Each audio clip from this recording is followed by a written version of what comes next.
Bonsoir à tous. Euh, élément pour moi nécessaire, dont je vous avais déjà plus ou moins parlé, pour pouvoir comprendre Sizia Ziké par rapport à l'amorce du désir chez Ziké. Donc, on est face à un homme qui a un débalancement au niveau de la sérotonine et de la noradrénaline. Donc, au niveau de la sérénité et au niveau, si je puis dire, de la pulsion, voire de l'impulsion, il y a un déséquilibre pour pouvoir, entre guillemets, générer pour avoir en tout cas du plaisir. Ce qui fait qu'on se retrouve face à un type pour qui manger, boire ou ne serait-ce qu'avoir une libido, c'est plus ou moins facultatif. Ce n'est pas que c'est facultatif, mais si vous voulez, ça fait, comment vous dire, ça fait partie des pierres angulaires nécessaires pour pouvoir vivre. Mais la problématique, c'est que euh, le besoin d'éléments intenses, donc de noradrénaline qui crée l'intensité et crée la vigilance chez lui, fait que la nourriture est limite, si je puis dire, secondaire. Entre manger et fumer, il préférait fumer. Propos qu'il a tenu donc dans Oro. Mais au-delà de ça, ce qui pour moi est proprement, comment vous dire, passionnant et extrêmement stimulant, c'est que là aujourd'hui, j'ai, grâce à ses textes, grâce à son texte, j'ai l'élément qui explique le pourquoi du comment par rapport à l'amorce. Ce qui amorce, entre guillemets, si je puis dire, le besoin viscéral chez cet homme. Nous ne sommes pas face à un homme qui a besoin de quelque chose qui soit bon, il a besoin de quelque chose qu'il désire. Ce désir est fonction d'un système d'interprétation, de représentation et de simulation de ce qui peut, entre guillemets, être désirable à ses yeux. Et c'est ça qui va amorcer quelque chose, qui va susciter, si je veux dire, une pulsion. Cette pulsion n'est pas axée sur l'objet en lui-même, mais sur ce que ça va générer chez lui.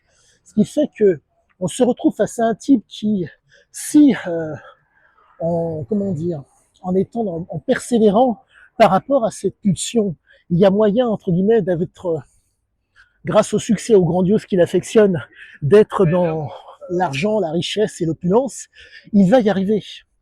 C'est quelque chose qui est propre à cet homme. Il faut le comprendre.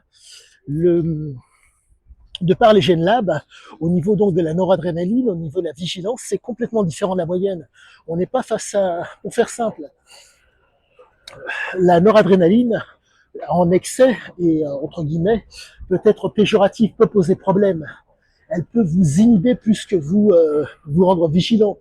Mais il faut comprendre que dans son cas, c'était quelque chose qui était qualitatif. Comprenez que l'excès de noradrénaline fait que vous ne pouvez pas vous retenir. Vous êtes dans, comment dire, vous avez une incapacité à pouvoir vous retenir. Dans le cas de cet homme, pour faire, entre guillemets, émerger la noradrénaline, il fallait quelque chose qui soit conséquent, quelque chose qui vraiment amorce chez lui le désir. Je reprends la phrase du général de Gaulle. Il n'y a de grandiose que dans ce qu'on ne connaît pas. Cet homme ne pouvait, il ne voulait, euh, comment dire, il ne pouvait recommencer deux fois les mêmes choses. Il fallait vaille que vaille qu'il fasse des choses qui soient, pardonnez-moi, complètement différentes à chaque fois. Donc on se retrouve face à un type qui, face à quelque chose de dangereux, quelque chose, en tout cas, éventuellement de dangereux, d'inconnu et à démystifier, se retrouver avec un plaisir qui est sans commune mesure. Et donc, cette amorce, enfin, ceci amorçait déjà, si je puis dire, chez lui un plaisir sans commune mesure. Mais il faut comprendre que c'est le plaisir, c'est le désir, ce n'est pas l'objet en lui-même. Comprenez que, je me répète, manger, boire, avoir une libido, malheureusement, c'est facultatif. C'est nécessaire, mais facultatif. Il avait, je pense, réussi à faire en sorte comment vous dire, à être régulier, à ne pas se laisser aller pour pouvoir, entre guillemets, donner sa pleine mesure. Le physique avantageux qu'il avait était dû entre autres à la nourriture qu'il consommait.